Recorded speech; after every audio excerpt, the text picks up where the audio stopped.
Pessoal, então vamos lá, vamos dar prosseguimento então na nossa aula de petição inicial. Nós já fizemos aquela introdução em alguns slides. Esse material já está com você, tá certo? Evidentemente, você tem para uma aula de prática. Você vai trazer o código de processo civil, código civil, vai trazer caderno, vai trazer caneta, tá? Bom, vou passar rápido isso aqui, que a gente já fez essas recomendações.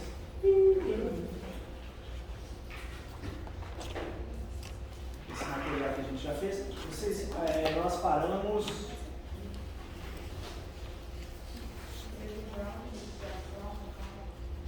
Nesse aí foi no slide 42, eu acho. Tá,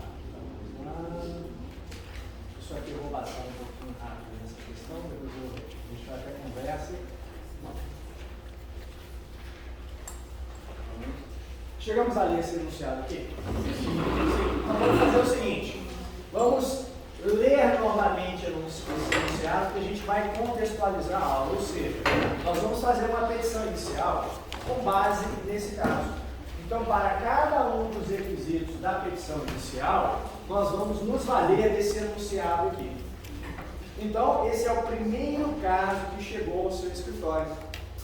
Então, a Zilda foi ao seu escritório, narrou esse fato, e em função desse fato nós vamos analisá-lo, nós vamos identificar o direito material, o direito processual, as provas que nós dispomos, e só no final, a última fase desse processo, pessoal, é elaborar a petição inicial. Então, fazer a petição inicial é a última etapa, tá bom?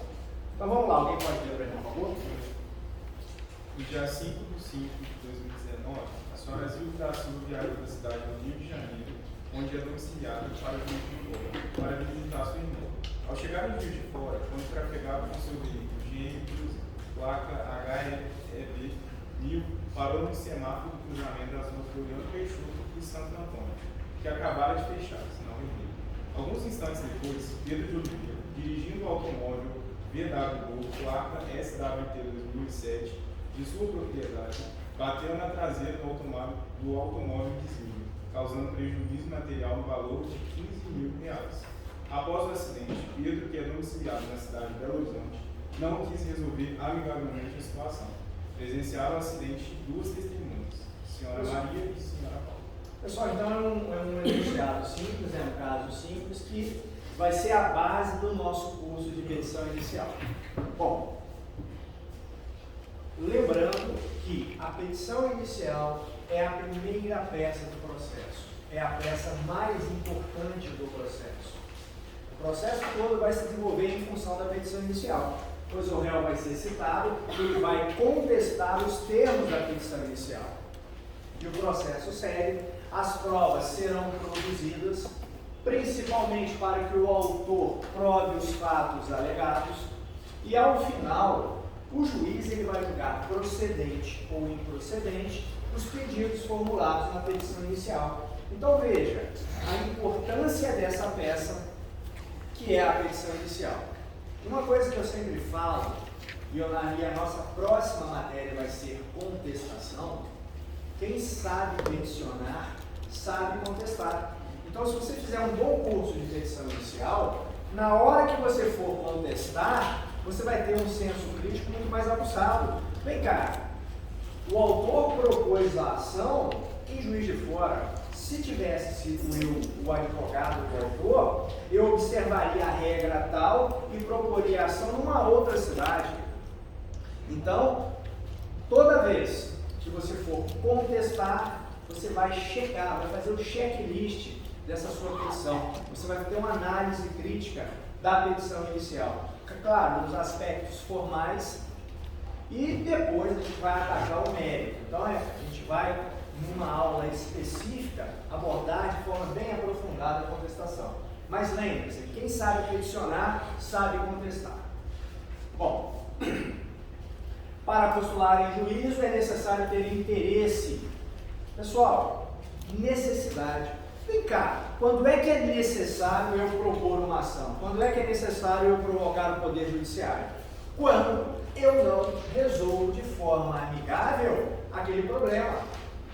alguém bate no meu carro e logo em seguida nós nos conciliamos, o responsável pelo acidente fala: ô Barra, eu vou pagar o seu carro, eu vou pagar o seu prejuízo daqui a 2 meses, pode ser? Tudo bem, a gente faz um documento, ele assumindo a responsabilidade, está resolvido. Não há necessidade de eu provocar o judiciário. Então veja, para postular em juízo é necessário ter interesse. Então, primeiro, o interesse se desdobra em necessidade e adequação. Há a necessidade de eu provocar o judiciário para eu receber o meu bem da vida, a minha indenização, o meu medicamento. Então eu tenho que provocar o judiciário, senão eu não consigo. Então veja, interesse processual na modalidade de necessidade. Não consegui resolver de outra forma. Só me resta o judiciário. Adequação. Eu tenho que propor a ação correta. Ora, se eu vou cobrar uma dívida, eu vou propor uma ação que vai tramitar pelo procedimento comum, uma ação de cobrança. Eu não posso impetrar um mandado de segurança. Então, o meio que eu estou utilizando é inadequado. Então, veja, lembrem-se disso. Interesse processual, modalidade, necessidade e adequação. Porque se você ignorar essa regra, surge uma preliminar, falta de interesse ou ausência de interesse processual. Então, percebe? Na hora que você vai contestar, você vai verificar isso aqui, interesse processual. Está presente a necessidade de adequação? Se não tiver, o réu vai alegar a preliminar de ausência de interesse processual. Quem sabe peticionar, sabe contestar. Bom, pessoal, a petição que nós vamos estudar está lá no procedimento comum, no artigo 319. Essa nossa lição, essa nossa aula de petição, você vai aproveitá-la em todas as searas do direito. Eu só vou excluir aqui o processo penal. A petição inicial no processo, por exemplo, tributário é mesmo, administrativo, empresarial, família, conta, tudo você vai se basear aqui. Processo do trabalho.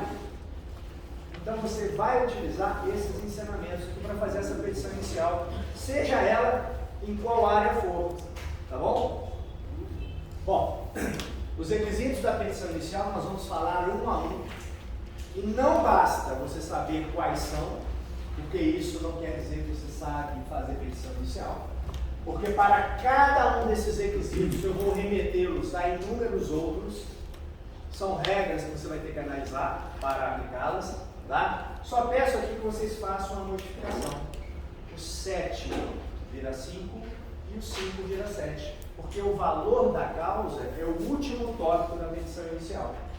E aqui está no meio, tá certo? Então você só faz essa observação.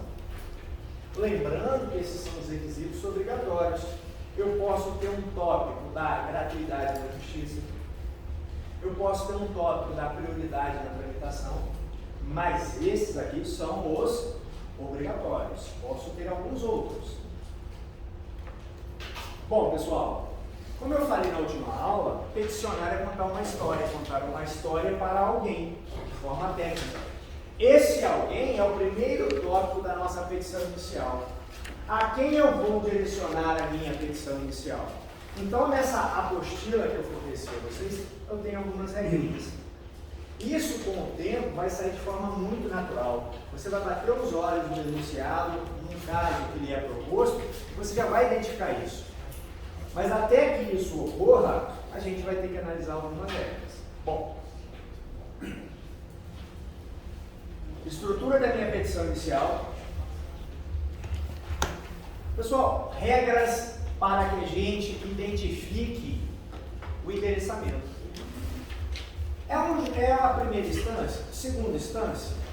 É justiça estadual? É justiça federal? Então é isso que nós vamos ver aqui agora. Bom, primeira coisa, analisei o meu enunciado. Será que esta ação que eu vou preparar, eu vou distribuí-la, eu vou apresentá-la na primeira instância, na segunda instância, por exemplo, Tribunal de Justiça, ou vou apresentá-la, vou ajuizá-la no STJ, no STF? essas nossas primeiras aulas é aonde eu vou procurar. Pessoal, então a competência dos tribunais, STF, STJ, tribunais regionais federais principalmente, elas estão na Constituição. Então você tem que saber aonde procurar. Decorar nunca, mas saber aonde procurar. E eu trouxe para vocês aqui, lembra aquele nosso caso lá? Eu tenho 2 pessoas físicas, né? Mas, olha a primeira regra, verificar se é da competência originária do tribunal. Só relembrando aqui, 2 competências principais dos tribunais. A primeira que todos nós conhecemos e é até a mais comum, né? É a competência recursal. É a competência de analisar os recursos que vêm da instância inferior. E eu tenho uma competência originária. Por quê? Existem determinadas ações, procedimentos que se iniciam não na primeira instância, mas diretamente nos tribunais. E olha, pessoal, uma dica para vocês aqui. A competência do Supremo, né? Sempre o primeiro inciso vai estar assim: processar e julgar originalmente. Quando vocês lerem essa expressão, processar e julgar originalmente, é porque todas essas ações listadas aqui, elas iniciam-se no tribunal. Então, se você for impetrar um mandado de segurança contra o ato do presidente da República, não é numa vara federal na primeira instância, não é no TRF, é no Supremo. E o mandado de segurança, basicamente, é o mesmo. Eu só vou modificar o quê? O endereçamento, que é para o Supremo. Evidentemente que a matéria constitucional, claro, o direito material é outro, mas esteticamente a forma, a peça é a mesma, tá bom? Analisei o caso, vem cá, será que é de competência de um tribunal? Eu vou fazer essa pesquisa. E lembrando que a competência, repito, originária é sempre o primeiro inciso de cada artigo que trata da competência, tá bom? Beleza. Bom, esse é o direcionamento. Pessoal, toda vez que eu for direcionar, endereçar a minha peça processual, letra maiúscula, negrito, não vamos abreviar, tá? Isso já começa com a apresentação individual. A peça processual é o seu cartão de visita, tá bom? Então, o direcionamento, letra maiúscula, negrito, sem abreviar. Fonte. Hein? Então você escolhe, você opta, tá? Eu já usei aquela New Times, né? Já usei, agora eu estou usando uma Calibri. Então assim, é sua. O tamanho da fonte é o seu. Agora eu falo para vocês, não vamos usar aquela fonte muito pequenininha. Tem que ser uma coisa agradável. Lembre-se, você tem que agradar o juiz. Eu faço o seguinte, eu vou botar o tamanho da fonte que para mim é agradável ler. Então eu não vou botar nem muito grande, nem muito pequeno. Normalmente, essa fonte que eu utilizo, eu coloco 14. Mas vai depender do tamanho da fonte. Então não existe uma fonte padrão, tá? É mais agradável. Agora, existem algumas fontes que são trabalhadas, né? Não dá, né, pessoal?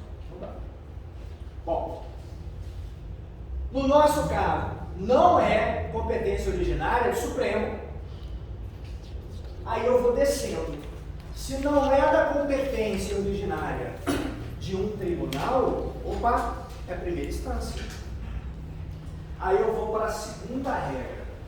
Será que é da justiça especial ou justiça comum? Como nós estamos fazendo prática simulada civil, a gente vai afastar a justiça especial, que é eleitoral, militar e trabalhista. Trabalhista a gente vai fazer no 8º semestre, né? Então, não é de competência originária do tribunal, opa, justiça comum. Pode ser federal ou estadual.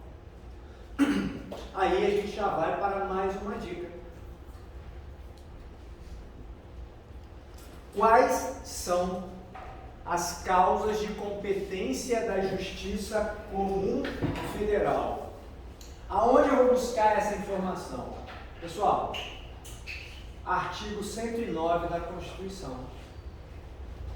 Então veja, agora a gente só está maceteando, nós só estamos nos preparando para analisar o caso.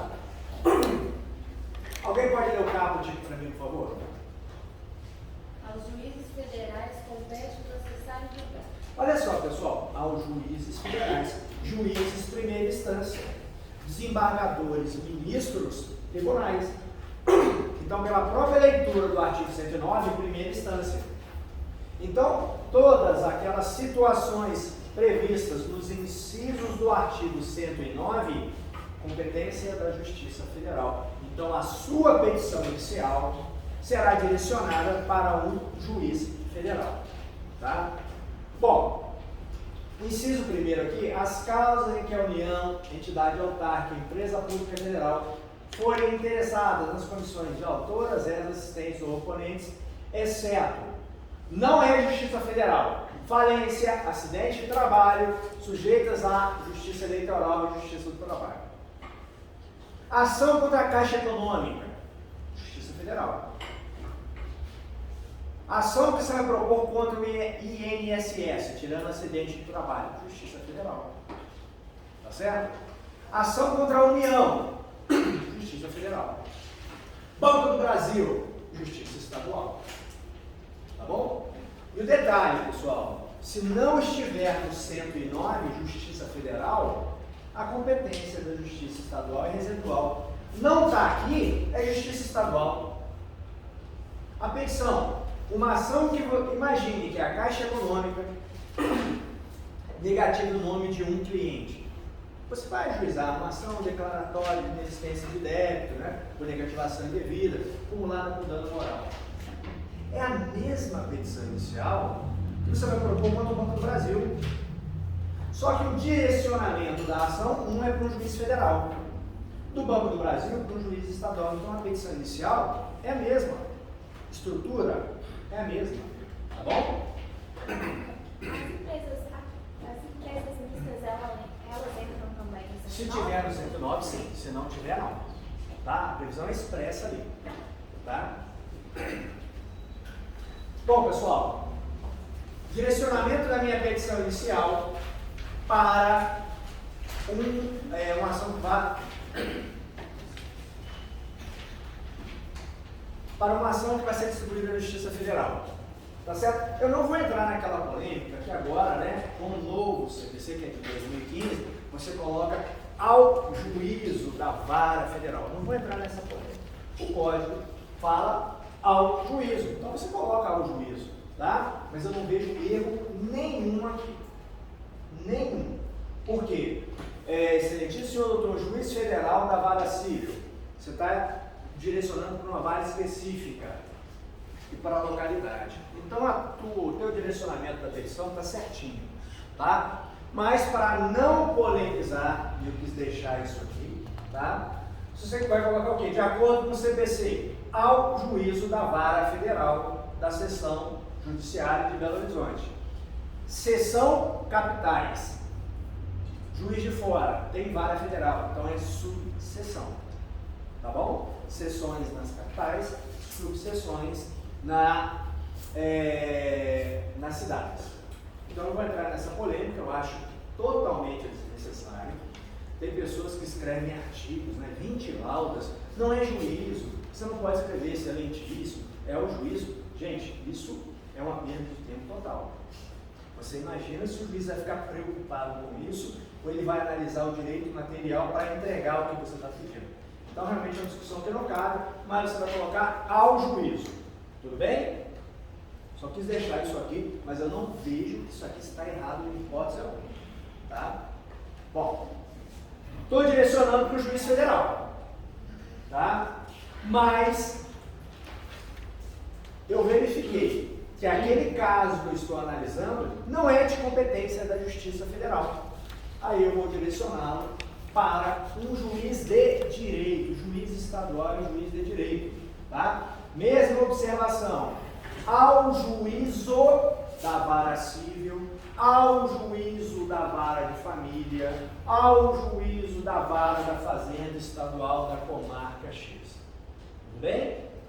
Se não tiver no 109, por exclusão, a competência da Justiça Estadual. E eu vou direcionar a um juiz de direito. Tá bom? Bom, pessoal, não é de competência originária, já identifiquei que é da Justiça Comum. Sendo da Justiça Comum, eu tenho que saber se essa Justiça está federal ou estadual. No nosso caso aqui, eu tenho duas pessoas físicas, Justiça Estadual ou Federal? Estadual, né? Bom, agora a gente começa a complicar um pouquinho mais. Por quê? Sendo da Justiça Estadual, eu tenho muitas regras que eu tenho que analisar. Então, observe que para cada tipo de ação que você vai propor na Justiça Estadual, eu tenho uma regra de competência territorial. Só um detalhezinho aqui, pessoal. Vamos ver como é que vocês estão. Por isso que eu peço que vocês tragam o Código de Processo Civil. E o lugar índice remissivo. Tá? Vamos lá, competência territorial. Ele te remete a quais artigos? Tá? A competência territorial, ela está disciplinada lá do 46 ao 53 do Código de Processo Civil. Então, se você for propor uma ação, aonde eu vou propor? Qual regra observar? Do 46 ao 53. Localiza para mim, por favor, se você vai propor uma ação de reparação ou uma ação indenizatória decorrente de ato ilícito. Imagine que um aluno aqui, no momento de fúria, arremessa o vadimeco pela janela e ele cai sobre o carro, causando dano material. O aluno mora em Belo Horizonte, o dono do carro mora no Rio de Janeiro. Onde é que vai ser o foro competente? Onde é que eu vou propor essa ação? Do 46 ao 53, localiza para mim. Ou seja, a pessoa vai ajuizar uma ação de reparação decorrente de ato ilícito. Qual é o foro competente? Juiz de Fora, Belo Horizonte, Rio de Janeiro. Depende. Depende. Não depende de nada. A regra é específica. Qual? Oi? Tá, mas olha só. Antes da gente, vocês me responderem, me fala qual é o artigo. E leia para mim o artigo para a gente analisar essa hipótese. Então, entenderam? Nesse caso que eu apresentei para vocês, que uma pessoa arremessou um objeto pela janela, causando dano no carro de uma outra pessoa. O dano ocorreu em Juiz de Fora. A pessoa que remeteu o objeto mora no Rio de Janeiro, né? E o dono do carro em Belo Horizonte. Onde é que eu vou propor essa ação? Eu preciso de uma regra. 52 no homicídio do autor. 53, inciso 5. Vamos lá, lê primeiro o seu, por favor. Lê o caput e o inciso ou a linha. Não estou com o artigo aqui, mas na apostila, artigo 52, tem uma previsão: ações em que o Estado ou o Distrito Federal foram demandados. Não é essa. Porque eu não estou demandando nem o Estado, nem o Distrito. Não. São duas pessoas físicas. É o aluno e o dono do carro. Tá bom? Qual? 46. Pessoal, alguém lê para mim o artigo 46. Vamos lá. Ação fundada em direito pessoal ou em direito real sobre bens móveis será proposta em regra no foro de domicílio do réu. Ação fundada em direito pessoal, até seria. Mas veja, pessoal, isso aqui é uma regra geral. Então coloca aí, 46 é regra geral. Se eu não tiver nenhuma outra regra específica que se enquadre perfeitamente nesse caso, eu vou usar o 46. Mas eu tenho uma regra específica Eu nesse acho que é caso. o 53. Lê para mim, por favor. É competente o fórum. Aí vem aqui.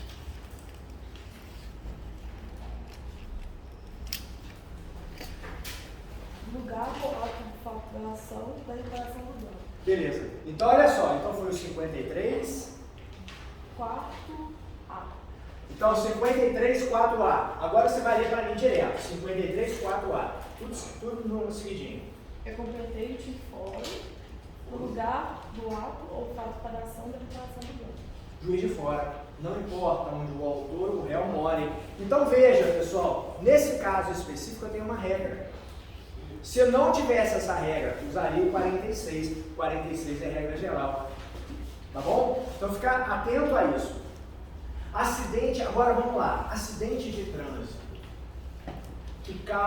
Nesse acidente de trânsito, bateram no carro de uma pessoa, causaram dano material. Aonde eu vou propor essa ação? Será que existe uma regra específica? Porque se não existisse, usaria o 46.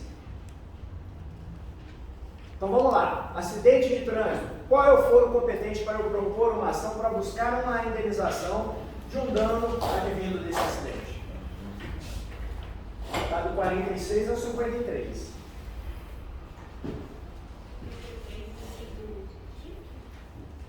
Lê para mim, por favor. Lê o carro de... Ação de ressarcimento por acidente de trânsito, inclusive aeronáutica. Sim. Domicílio do autor ou do local. Então, se batem no meu carro, imagina, eu moro em Juiz de Fora, viajo para o Rio de Janeiro e lá batem no meu carro. Eu posso optar por propor a ação no local do acidente ou em Juiz de Fora, que é o meu domicílio. Então, eu tenho essa opção. Então, observem que para cada tipo de ação, eu tenho uma regra a ser aplicada na competência territorial. Porque o exemplo anterior que o senhor falou, que era 53 partes, não era esse exemplo? Não. O exemplo anterior era qual? O exemplo anterior é que você está em sala de aula, alguém arremessa um objeto pela janela e causa um dano a alguém. E nesse último exemplo é um acidente de trânsito. Tá? Agora, Vamos lá. Vai, sim. professor, para a gente conseguir identificar direitinho, né? Isso é com o estudo mesmo. Sim. Tá? Não tem outra. Vivência, exercitar. Porque o que acontece, pessoal? Nessas primeiras aulas, a dificuldade é o aluno encontrar a regra. Mas veja, a gente está estudando petição inicial. E o primeiro requisito da petição inicial é eu saber para quem eu vou endereçar. E para saber a quem eu vou endereçar, eu tenho que saber qual é a justiça, qual é o foro competente. E é isso que a gente está estudando. A gente ainda nem começou o estudo do primeiro tópico da petição inicial. Então veja, essas regras que eu falei para vocês terão que saber aonde consultá-las para saberem aonde vão propor a ação. Então veja, é tudo um processo. A gente vai devagarzinho, assimilando, relembrando conhecimentos. Tá? Primeira coisa, aonde eu vou propor a ação? Então a gente já começou. A gente está fazendo esse exercício aqui. Oi. Nesse caso aqui, duas pessoas físicas. Se fosse, por exemplo, o carro de uma empresa de pessoa jurídica, aí seria diferente? Se acidente de trânsito tem uma regra específica, não importa se são pessoas físicas ou jurídicas, tá? Você vai ver que do 46 ao 53 eu tenho também regras para pessoas jurídicas, mas elas são específicas para algumas situações, tá bom? Eu tenho regras, por exemplo, ação de divórcio, ação de alimentos, ações processórias, então vai depender da situação. E aí a gente tem que identificar o que são regras gerais, competência e regras específicas. Podemos? Tudo bem? Vamos lá, pessoal. Bom, isso aqui vocês não vão decorar, vocês têm que saber aonde consultar. Tá bom? Vamos lá. Justiça Estadual, a partir do artigo 46. Não vou ficar lendo aqui, isso aqui eu remeto a vocês. Vocês estudem, relembrem, que vocês já tiveram isso no processo civil, tá? Aqui eu tenho aonde está a previsão legal, o tipo de ação e aonde você vai propor a ação. Então eu fiz esse quadrinho do 46 ao 53. Agora, uma informação importantíssima. Vitória. Você é Vitória, né? Então, Vitória, guarde isso. É a informação mais importante que você vai receber antes do carnaval. Pessoal, toda vez que o autor viola uma regra processual para a feitura da petição inicial, surge uma preliminar. Então veja, essa nossa aula aqui eu estou dando dicas, então eu não estou muito preocupado em trazer conceitos muito certinhos, não. Aqui é dica. Violou uma regra de natureza processual, surge uma preliminar. Pessoal, então vamos lá. Deixa eu ver aqui.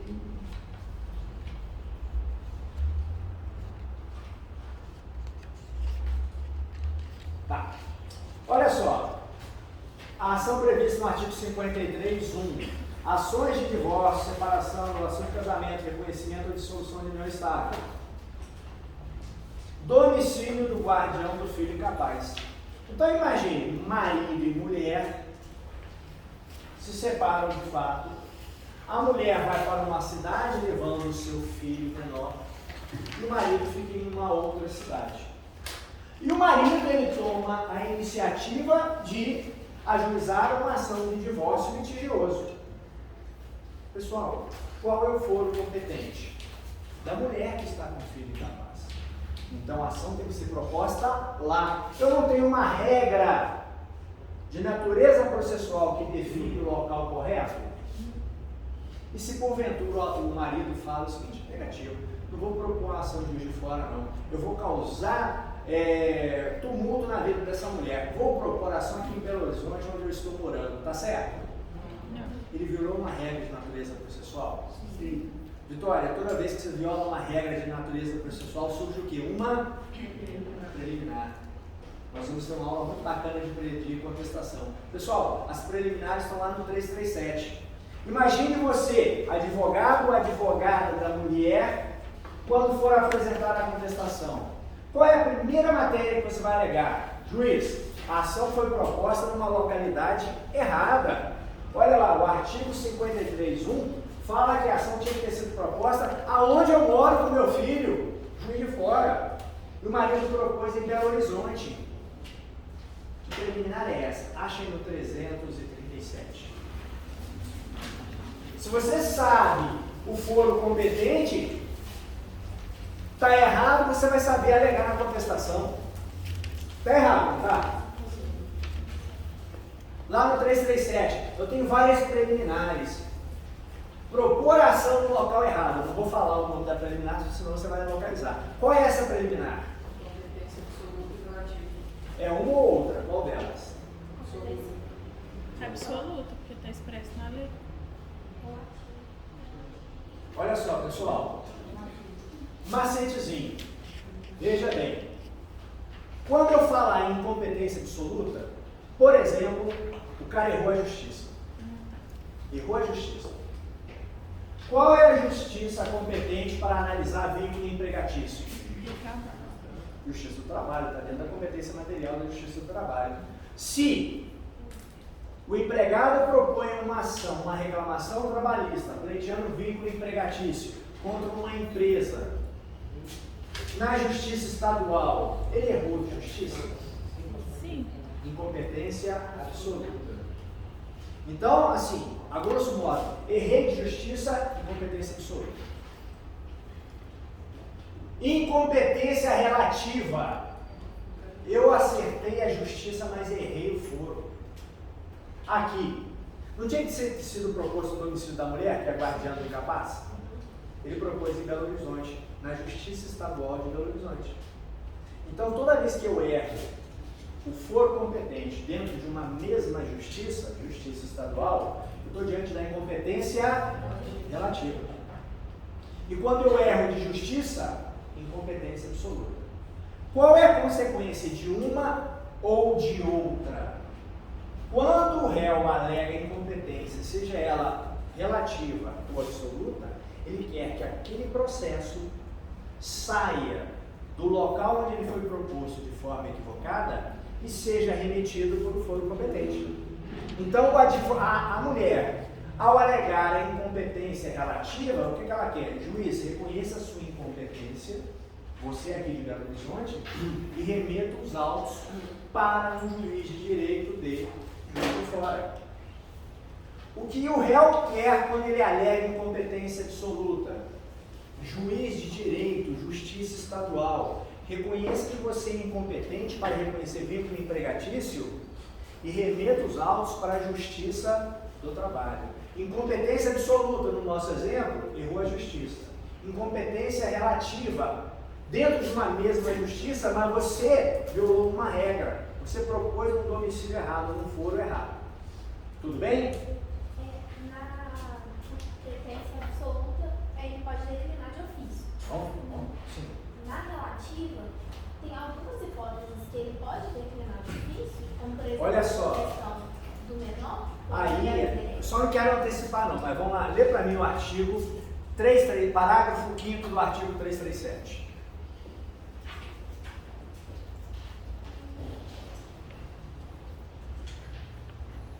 Excetuada a convenção. Só um pouquinho, ela vai ler bem alto aqui. E pode ler.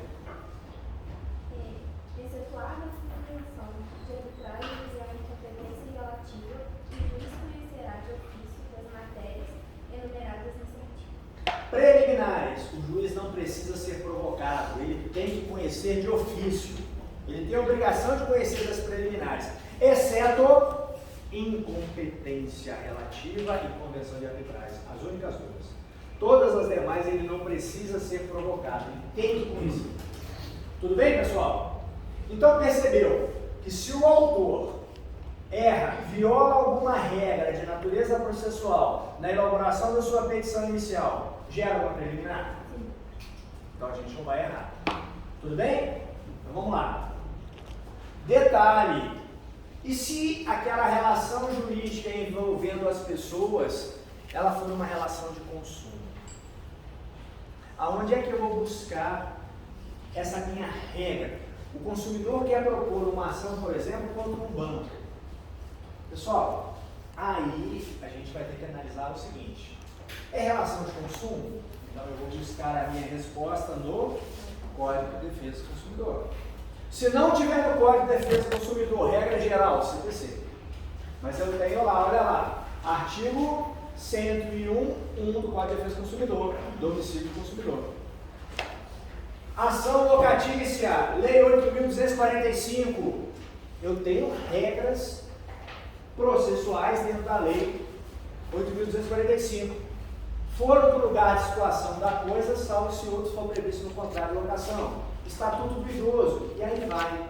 Então perceba, pessoal, que se aquela relação jurídica ela é contemplada ou existe uma lei específica sobre ela, eu vou buscar, eu vou esgotar a minha pesquisa nela. Se eu não tiver a minha resposta naquele aspecto processual, por exemplo, foro competente, aí eu vou para o CPC. CPC é regra geral. Tudo bem? Bom, vamos lá. Aí você vai macetear o seu código, você vai fazer as revisões. No nosso caso, pessoal, Zilda viajou da cidade do Rio de Janeiro. Zilda mora no Rio de Janeiro. O acidente aconteceu em Juiz de Fora. E Pedro, o réu, o causador do acidente, mora em Belo Horizonte. Onde é que eu vou propor a ação? Qual é a regra? Local do fato ou Artigo. 53. Então, o meu primeiro tópico da minha petição inicial já está pronto. Ô Barra, mas eu vou propor em Juiz de Fora ou no Rio de Janeiro? Você opta. Onde é mais cômodo para você ajuizar essa ação? Onde é mais fácil você produzir a prova? Rio de Janeiro ou Juiz de Fora? Você, autor, vai escolher.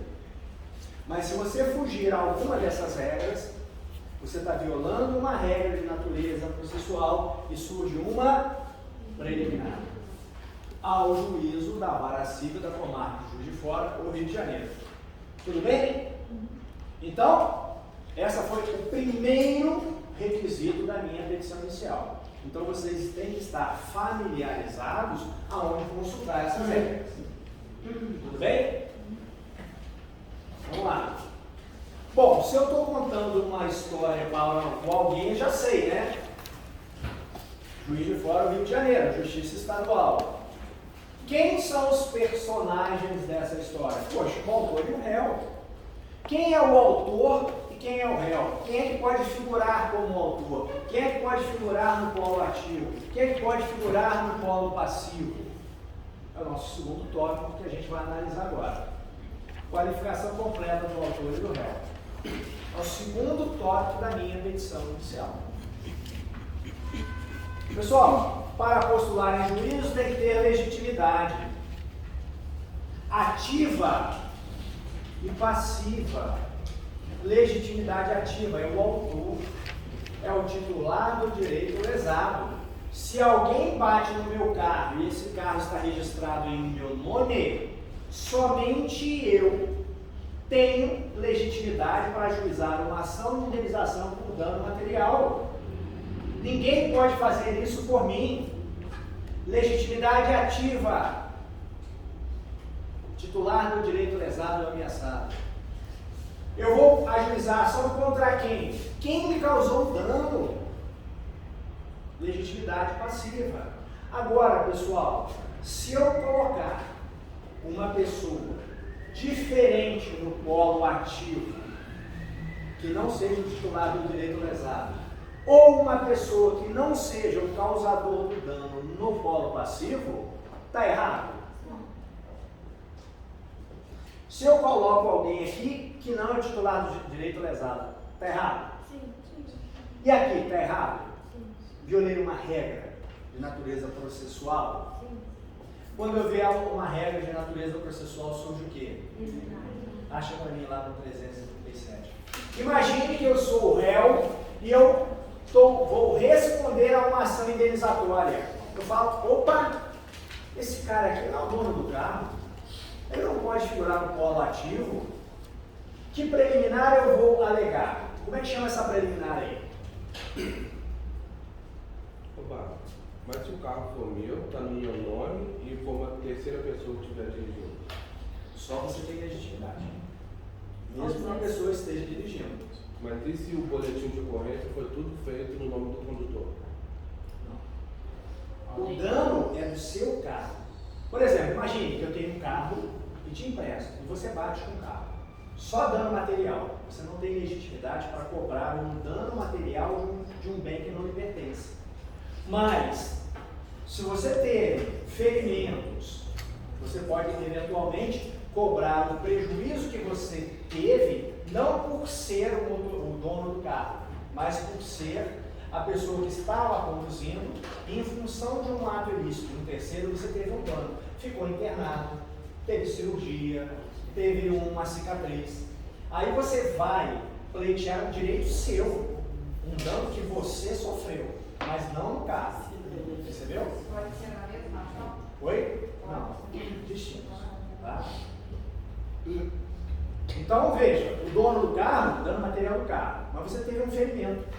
Então você vai ajuizar uma ação não porque você é o dono do carro, mas porque em função do ato ilícito do outro condutor, você teve uma fratura, ficou internado, teve gasto de fisioterapia, com operação. Aí você está legitimado porque foi um dano que você sofreu. Tá bom? Sim. Posso ver se eu entendi? Então vamos supor, se o carro é do Alex e ele estava dirigindo e ele foi lesado, ele consegue entrar com a mesma ação no dano material e no dano de danos morais, que foi o caso dele machucado. Sim. Mas se o condutor foi outro, aí entra com ações distintas. Sim. Porque veja, quem é que pode pedir indenização por dano material do carro? O dono do carro. Agora pode coincidir que é o dono do carro que também sofreu o ferimento. Aí pode ser na mesma. Tá? Agora o Alex não pode pedir dano material de um carro que não é dele. Mas aí até em próximo, por exemplo, se o carro for do meu pai ou da minha mãe, mesmo assim eles vão ter que ficar com o direito material, não eu. O carro está registrado em nome de quem? O documento do carro está em nome de quem? Isso aí já resolve a situação. Tá bom? Então, nome de empresa. Hein? A empresa. Né? Porque ela é dona do carro. Né? Empresa X está registrada em CNPJ tal. A empresa tal, a transportadora tal, que tem transportadoras de caminhão, empresas de ônibus, enfim, a pessoa jurídica, a pessoa física jurídica não importa. E no caso de segurador, como que eles fazem esse pedido? Porque vamos supor um exemplo, meu carro é segurado, eu bato para a seguradora, eu pago a franquia. Aí eles vão consertar meu carro. Tecnicamente eles vão cobrar da outra parte. Direito de regresso. Ah. Porque o que acontece? A seguradora pagou seu carro, não pagou? Sim. Mas não foi um terceiro que causou esse dano? a seguradora vai atrás dele. Sim. Ó, paguei o Alex, indenizei ele tanto. Você foi o causador do acidente, pode me pagar aqui. Tá? Mas vamos lá, pessoal. Tudo bem? Então, olha só. Se eu violar essa regra, colocar uma pessoa que não pode figurar no polo ativo, violei a regra? Sim. Se eu colocar uma pessoa que não pode figurar no polo passivo, violei a regra? Sim. Eu vou estar diante de qual preliminar? Como é que chama aí? Não, eu tenho duas preliminares, né? Eu tenho ausência de legitimidade ou ausência de interesse processual. Que preliminar é essa aqui, ó? Essa aqui, ó. Incapacidade da parte, defeito de representação ou falta de autorização. Ausência de legitimidade ativa, no polo ativo, ou ausência de legitimidade passiva. Tá bom? Então percebeu que se eu sei peticionar, eu sei contestar? Tudo bem? Beleza? Vamos lá. Bom, quais são os dados que eu tenho que colocar na minha petição inicial? Quais são os dados do autor? Pessoal, você não precisa decorar, está lá no inciso 2. Nomes, prenomes, estado civil, existência de união estável, profissão, número de CPF, CNPJ, endereço eletrônico, e-mail, domicílio e residência do autor e do réu. Do autor, que é seu cliente, você tem a obrigação de saber, né, pessoal? Ah, não sei o CPF do meu cliente. Não tem jeito. Então, as informações do autor você tem. Do réu, pode acontecer que num acidente, tá certo? Você só registrou a placa e conseguiu o nome do cara e o CPF. Você não sabe o e-mail dele, você não sabe o estado civil, você não sabe a profissão, não importa. Isso não vai impedir que você ajuize a ação, tá? Olha só, pessoal. Opa, Para. mas no caso, exemplo, eu não tenho os dados da outra parte, mas eu consigo elas de outra forma. Eu posso colocar? Você tem que ver, olha só, para você propor a ação, eu tenho que identificar primeiro o réu e no mínimo o endereço dele. Não, tá, mas vamos supor, eu consigo acesso a tudo que ele, a todos os dados dele. Eu posso colocar? Sim. Ele vai, e se ele questionar no futuro, ele diz, como que ele conseguiu o meu... Olha só, veja, por exemplo, vamos supor que tenha havido isso aí, foi feito um boletim de ocorrência e o policial registrou todos os dados do autor, todos os dados do réu. O boletim é tanto comum para você quanto Não, se não haver o boletim de ocorrência. Bota só o nome, para você não correr risco, cara, bota só o nome e o endereço. Porque quando ele for citado, ele vai ter que se habilitar no processo, ele vai apresentar a contestação, ele vai ter que se qualificar. Ó, eu sou brasileiro, eu sou engenheiro, meu CPF é esse, as outras informações são essas. Então, se você não dispõe dessas informações, mas obter essas informações de uma outra forma, que pode questionar, pode causar algum problema, bota só o nome e endereço, acabou. Ah, não sei CPF, não importa. Ah, não sei, não importa. Bota o nome e o endereço só. Tá certo? Olha só, pessoal, parágrafo 2º, alguém lê para mim. A petição inicial não será indeferida se, a despeito da falta de informações a que se refere o inciso 2º, for possível a citação do livro. Se você não tem essas outras informações, mas o contrato, né, entre os contratantes, você tem todos os dados das partes, você pode colocá-los de forma tranquila, né? Agora, não tem, poxa vida, eu não vou conseguir propor ação porque eu não tenho CPF, não tenho... Esquece. Nome completo e endereço é o que basta. Acabou. Mas se não tiver o nome completo, Olha só, não é... Você vai falar o seguinte, olha, juiz, o João da Silva é o nome que eu obtive, tá certo? Pode ser que ele tenha outro, não tem problema nenhum, é João da Silva Oliveira. Mas você identificou, é o cara daquele dia, tá certo? Tá? Porque pode acontecer até porque, pessoal, abreviado, né? João R não sei o que lá. Você vai deixar de propor ação para isso? Não, você propõe ação. Dessa forma, não é o ideal, mas eu não vou deixar de propor ação com isso aí. Vou propor ação com o endereço, depois o cara desqualifica. Mas o correto, o obrigatório é nome completo, sem abreviar, CPF, profissão, estado civil e endereço. Esse é o correto. Parágrafo 2º. A despeito da falta das informações aqui, se for possível citar, está valendo a favor. Tá? Não, mas por exemplo, foi uma bastante de carro, só que o cara fugiu, conseguiu o número da placa. Eu posso entrar no número da, só falando o número da placa e pedir? Não. Aí você vai na delegacia, você pede o advogado, vai na delegacia de trânsito, fala assim, olha, aconteceu esse acidente, eu preciso identificar. Tá? Pessoal, isso aqui há muito tempo atrás, eu fui na delegacia, você faz um requerimento. Eu, advogado, preciso da identificação explícita e faz um requerimento para o juiz lá, para o delegado de trânsito.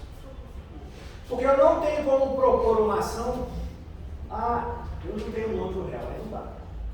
Pessoal, veja, isso aqui é obrigatório. Mas o CPC falou o seguinte, gente, vamos propor ação caso você não dispõe de todas. O que importa é citar. Citou, acabou. Tá bom? Sim. E no caso, por exemplo, se a pessoa grava um vídeo, for ofender na honra de outra pessoa, e ela usa, ela oculta a identidade, né? E ela usa nome artístico, que não é o nome dela. Aí, como é que você descobre a pessoa jurídica, o endereço da pessoa? Porque você não pode ocultar, você pode sentar tudo. Tá, mas olha só, vamos lá. Aí a gente está começando, de repente, um perfil falso. Vamos discutir depois? Senão não caminho aqui. Tá bom? Senão a gente começa só a complicar. Tá bom? Porque alguém pode se fazer passar por mim e ofender outras pessoas e a pessoa vem em cima de mim. Pô, não tem culpa disso. Né? Como é que a gente vai identificar esse fake, esse perfil falso? Mas depois a gente conversa isso, senão a gente... Tá bom? Pessoal, vamos lá? Vamos caminhar? Bom, tudo bem? É obrigatório, você tem que ter os dados do réu, do autor e do réu. Ponto. Mas eu tenho dificuldade de alguns. Parágrafo 2º, propõe ação. Eu preciso citar o cara. Quando ele apresentar a contestação, ele vai apresentar os dados de qualificação dele lá na procuração, tá certo? Na própria contestação. Tudo bem? Isso não vai obstar você propor ação. Vamos lá. Bom, pessoal, já falei, autor é quem é a juização. Aqui, pessoal, só um detalhezinho, não fica botando suplicante, suplicado, reclamante, reclamado, é autor e réu. Tá? Autor e réu, não vamos ficar inventando. Autor e réu. Tudo bem? O autor é titular do direito lesado, o réu é quem causou o dano, quem causou a lesão. Bom, artigo 73. O cônjuge necessitará do consentimento do outro para propor ações que versem sobre direito real imobiliário. Pessoal, não precisa decorar. Basta que você saiba lá que os direitos reais, eles estão lá no artigo 1225. Toda vez que você propuser uma ação que envolva direito real, tem que ter o consentimento do outro, que é um documentozinho simples, bobinho, que depois a gente vai fazer. Tá bom? Porque se você ajuizar uma ação que envolva direito real imobiliário sem o consentimento do outro cônjuge, eu estou violando uma regra processual. Violei regra processual, surge uma preliminar. O processo para você regularizar. Tá bom? Os incapazes serão representados e assistidos, aí não trazem uma novidade. Peço que vocês relembrem o artigo 3º e 4 do Código Civil, artigo 71 do CPC e artigo 84 do CCB. Eu estou fazendo essas remissões aqui, pessoal, porque elas são importantes você relembrar essas leituras aí. Tudo bem? E aqui eu trago a transcrição do artigo 73, os direitos reais imobiliários, está na apostilinha de vocês. Bom, pessoa física é tranquilo, né? Autor, réu. E quando no polo ativo ou no polo passivo eu não tenho uma pessoa física, eu tenho uma pessoa jurídica, eu tenho um ente com personalidade jurídica, eu vou usar o artigo 75, você não precisa decorar. Olha lá, o espólio vai ser representado por quem? Pelo inventariante. Tá? Eu vou propor uma ação contra o João. O João morreu. Foi aberto o inventário? Foi. Então você vai propor uma ação contra o espólio de João, representado pelo subinventariante. Tá? E aí no artigo 75, ele traz outras situações que você pode utilizar, tais como essa do inventário. Saber aonde consultar.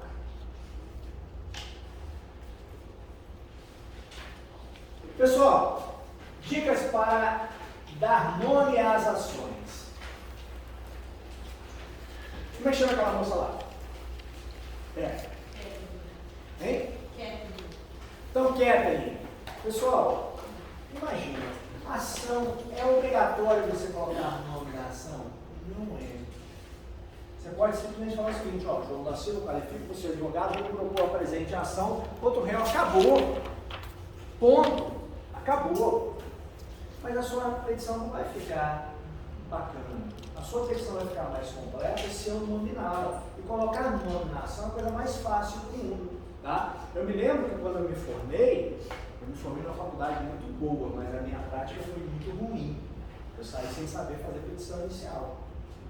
Eu tive que ralar, estudar muito para fazer petição inicial, sabe? Tá? Formei na UF, Universidade Federal Fluminense, em 94. Horrível a prática, eu não tinha prática. Achei que eu estava falando. Então, não saí sem saber fazer petição, tá, pessoal? Porque na época eu não tinha essa matéria prática. A gente tinha um semestre que você tinha que assistir audiências, fazer relatórios, fazer peças. Poxa, mas fazer peças sem ter essa aula de prática. Aí eu perguntei ao professor lá, vem cá, mas como é que eu vou fazer essa peça se tiver alguma dúvida? Aí o cara me falou na época, cara, não tem problema, pega na biblioteca um livro de modelinhos, na época era datilografia, né? Você vai datilografar, né? E me entrega. Eu falei, poxa, mas eu não vou aprender. Tá, mas é assim que funciona. E foi assim que eu terminei minha faculdade, sem saber, sem ter uma aula prática de petição de contestação de recurso. Aí eu falei o seguinte, poxa, quando eu me formar, eu tive que ralar, né? Estudar, babá. E falei, se algum dia eu tiver a possibilidade da aula, eu vou fazer tudo para os meus alunos que eu não fiz. Então por isso que eu faço as apostilas e peço que vocês tragam. Que dentro do possível está bem didático, está bem maceteado. Tá? Eu falei, aí eu me lembro que eu fui fazer a minha primeira ação. Gente, eu até fiz a ação, né? Dentro do possível, das minhas limitações lá. Eu fiquei assim 1 ou 2 semanas para achar o nome da ação. Olha que absurdo. A ação estava pronta, estava uma porcaria a ação, não sei lá. Mas eu não distribuí a ação porque eu não sabia o nome da ação. Olha que bobagem. E hoje, eu falei, aí eu comecei a fazer minha apostilinha, estudar, pegar dicas. Pessoal, a coisa mais boa do mundo é dar nome à ação. Esse jovem aqui, se alguém bate no teu carro e te causa prejuízo material, você vai ajuizar uma ação contra uma pessoa, e qual que é o seu pedido? A condenação do réu ao pagamento de indenização por dano material no valor X. O seu pedido não é de indenização por dano material? Qual é o nome da sua ação? Ação de indenização por dano material. Aí eu quero dano moral. Ação. Condene o réu a pagar R$20.000 a título de indenização por dano moral. Nome da ação? Ação de indenização por dano moral. Você tem um imóvel na zona rural, por exemplo, e viaja. Ao voltar, o seu imóvel está invadido e você está privado de exercer a posse sobre aquele imóvel. Pessoal, quando o possuidor está privado de exercer a posse, isso é esbulho, isso é turbação. O que é? Qual remédio que o direito dá contra essa agressão à posse, contra o esbulho? Reintegração de posse, né? Qual que é o seu pedido? De reintegração. Pedido de reintegração de posse, blá blá blá. O nome da ação? Ação de reintegração de posse. Então, se você associar o seu pedido, se você pegar o seu pedido, é o nome da sua ação. Marido e mulher casados não querem mais ficarem casados. Procura um advogado. Qual é o pedido? Juiz, decrete de divórcio do casal. Nome da ação? Ação de divórcio. Então veja, nominar a ação é muito fácil. Eu vou associar o que eu quero ao nome da ação. Tudo bem? Vamos lá.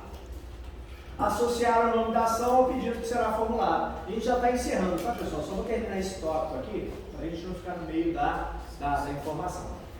Bom, e aqui eu trouxe na nossa apostila alguns exemplos e sugestões de nome. E se eu errar o nome da ação? O juiz não está muito importando com isso, não. O juiz vai julgar procedente ou improcedente o nome da ação ou o pedido que você formulou? O pedido. Mas veja, pessoal, a tua peça é o teu cartão de visitas, né? É tudo uma coisa só. Você fazendo essa peça direitinho, direcionando, bem elaborada, bem escrita, colocando o nome da ação, porque com o nome da ação já fala, ó, leitor, juiz, ele já sabe o que esperar. Uma ação de indenização por dano material, ele já sabe o que esperar. Tá bom? Bom, após analisar a situação fática, esse aqui é o difícil, tá? Isso aqui vocês vão perder os cabelos. Identificar direito material. No início teremos dificuldade de identificar o direito material. Porque eu vou falar um caso para vocês vão ter que localizar. É aquela situação, o cara chega no escritório, doutor, eu tenho direito? Não tenho direito a direito material. Doutor, eu pretendo a rescisão de um contrato. Eu tenho direito? Você vai ter que ver no Código Civil. Será que houve a violação de uma cláusula contratual? Será que essa situação foi amparada no Código Civil? Esse é o direito material. O direito a rescindir, o direito a reintegrar, o direito à indenização, o direito a alimentos, isso é direito material. E é o processo que vai me instrumentalizar essa busca. O direito material eu vou obter através do processo. Então é o direito material. É uma outra situação. Eu não tenho ideia do nome da ação. Não tem problema. Identifica o direito material que você vai conhecer. Você vai conseguir. Olha lá, pessoal. João celebra um contrato de financiamento com o Banco X, achando que determinada cláusula que estabeleceu juros é abusiva, pretende questioná-la, revê-la. Relação de consumo. Então eu vou buscar o direito material do consumidor no CDC, artigo 6º. Alguém lê para mim, por favor, aqui.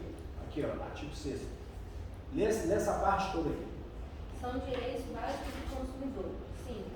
A modificação das cláusulas contratuais que estabeleçam prestações desproporcionais ou sua revisão em razão de fatos supervenientes que as tornem excessivamente onerosas. Direito material. O consumidor tem direito de rever cláusulas nessa situação? Sim. Ou se ele tem direito de revisão, qual é a sugestão de nome? Ação revisional de contrato bancário. Então eu posso pegar o meu pedido e associado ao nome da ação, ou se eu não tiver ideia ainda do pedido que eu vou formular através do direito material. Então perceba, pessoal, não estou trazendo novidade nenhuma, aqui são apenas dicas. Mas eu preciso que você leia em casa e entenda essa apostila para que vocês tenham dúvidas. Olha só, pessoal, eu preciso finalizar, então a gente parou aqui ainda, lá no segundo tópico do 319. Na próxima aula eu pretendo terminar todos os demais tópicos, mas você tem que estar com isso aqui muito fresco na sua cabeça. Senão a gente não consegue fazer a petição inicial. Isso aqui é o básico. Então leiam essa apostila, tá? Associem a leitura do Código de Processo Civil, Código Civil, tá? E na próxima aula a gente continua. Valeu! Obrigado!